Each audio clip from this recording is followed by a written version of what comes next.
my friends. Today we'll be reviewing one of cinema's most powerful monologues to understand why these words are profound and penetrating. How is the speech crafted, the sentences composed to play our heartstrings like a harpsichord? Let's watch the video and we'll discuss. Thought about what you said to me the other day about my painting. Stayed up half the night thinking about it. Something occurred to me. I fell into a deep, peaceful sleep, and I haven't thought about you since. You know what occurred to me? No. You're just a kid. You don't have the faintest idea what you're talking about. Why, thank you. It's all right. You've never been out of Boston. Nope. So if I asked you about art, you'd probably give me the skinny on every art book ever written. Michelangelo. I know a lot about him. Life's work, political aspirations, him and the Pope, sexual orientation, the whole works, right? I bet you can't tell me what it smells like in the Sistine Chapel. You've never actually stood there and looked up at that beautiful ceiling. Seen that. If I ask you about women, you'd probably give me a syllabus of your personal favorites. You may have even been laid a few times.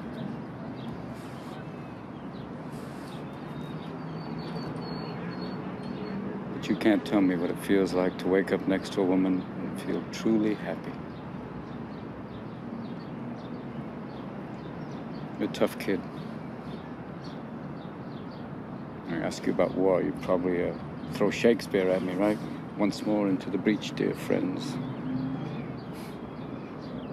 But you've never been near one. These last few sentences were a great example of what is often referred to as subtext in communication.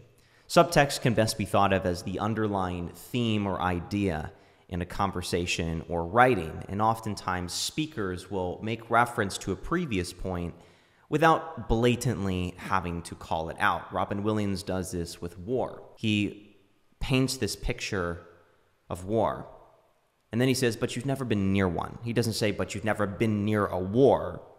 He knows his listener is intelligent enough to retain the topic at hand, and then he can make future references to that. You've never held your best friend's head in your lap and watch him gasp his last breath looking to you for help. I ask you about love, probably quote me a sonnet.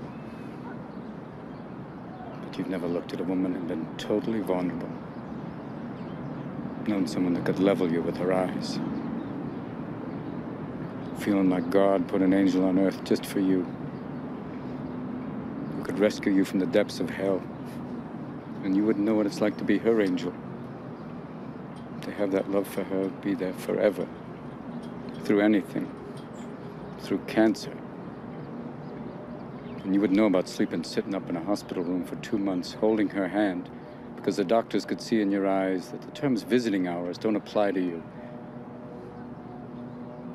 You don't know about real loss, because that only occurs when you love something more than you love yourself. This is why I love this monologue. The way it is crafted is such that Sean has identified a pattern of thought composition, and with each iteration of this pattern, he gets deeper and darker with raw, real, heavy human emotion.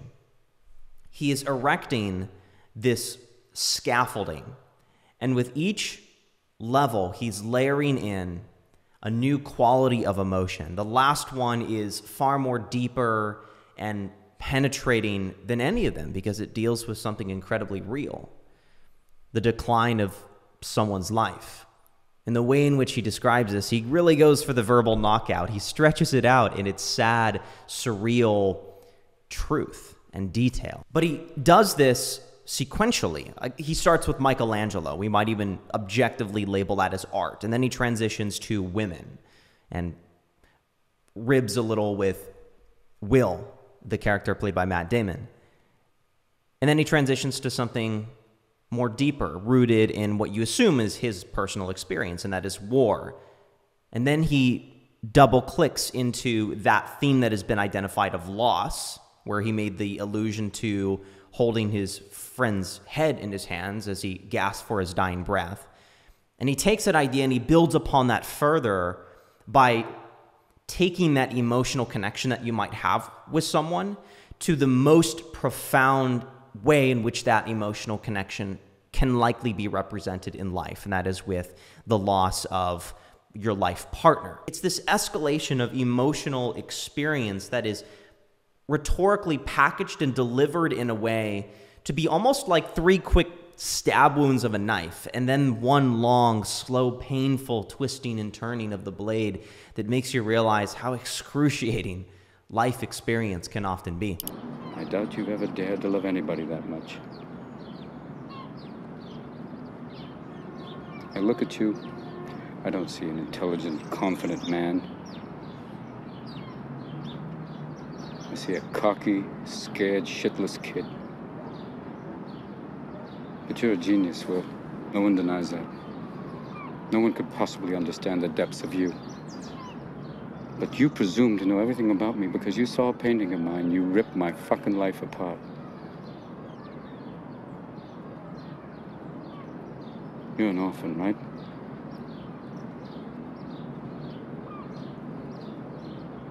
Do you think I'd know the first thing about how hard your life has been? How you feel? Who you are? Because I read Oliver Twist. You may not realize it, but this is a brilliant turning point in the delivery of this monologue, because what Sean is doing is he turns the framework on Will.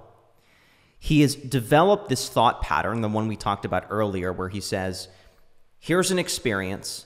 You think you understand it or presume to know about it through this one-dimensional mapping of that experience, and that can be through text or, shall we say, education. But in reality, he says, you know nothing about it until you've experienced it in 3D and all of its glorious, dynamic nuance. What he does is he takes that framework and he turns it on Will and he says, you're an orphan. Orphan's life is a hard life. He attempts to identify a point in Will's life that someone can read about 100 times, watch in 1,000 different ways, and still fully not understand what it is to see it through that person's eyes or sense it for the first time. And that particular point, that talking point that he leverages, is Will's life as an orphan, and he applies the same framework that Will has been applying to him. Does that encapsulate you? Personally, I don't give a shit about all that, because you know what? I can't learn anything from you. I can't read in some fucking book. Unless you want to talk about you, who you are. Then I'm fascinated. I'm in. But you don't want to do that, do you, sport?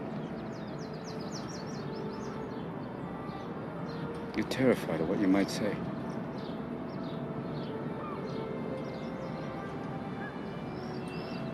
Your move, Chief. I took the transcript of the speech and uploaded it into speech analysis software. This is the first graph of staging. Staging refers to the establishment of the core idea or the platform upon which the speech is built. And this seems fairly accurate. This bottom x-axis represents the duration of the speech itself, the duration of the delivery, and we find that a lot of the information, the core ideas, that pattern that we talked about, was developed and delivered very early on, and then the latter half of the speech was building off of that and introducing details that really didn't further the construction of the entire monologue, although they were important nonetheless. I thought that was interesting. The cognitive tension. This chart represents how much brain power, how much emotional intelligence is used and necessary to extract meaning from the speech itself. And we find that there is very little required early on, because my theory is that a lot of the details that Robin Williams mentioned were very concrete. They were very short sentences that were easily digestible. And then he starts talking about the loss of his wife, and he brings all of this to this culminating crescendo of meaning that he is attempting to impart upon Will. And that is the one clear idea that Will hasn't connected meaningfully with anything by simply learning about it. And in fact, we could even boil this down simpler to the theme of knowledge versus wisdom. Matt Damon is this arrogant, book-smart intellectual, and Robin Williams expresses through voice and vocabulary that education alone does not equal experience. And that point becomes made a little bit later, where cognitive tension increases and it requires us to be a bit more active in our listening to understand that point. It's a very masterfully crafted monologue, one of my favorite. I hope you enjoyed our analysis today, and thanks for giving me your time.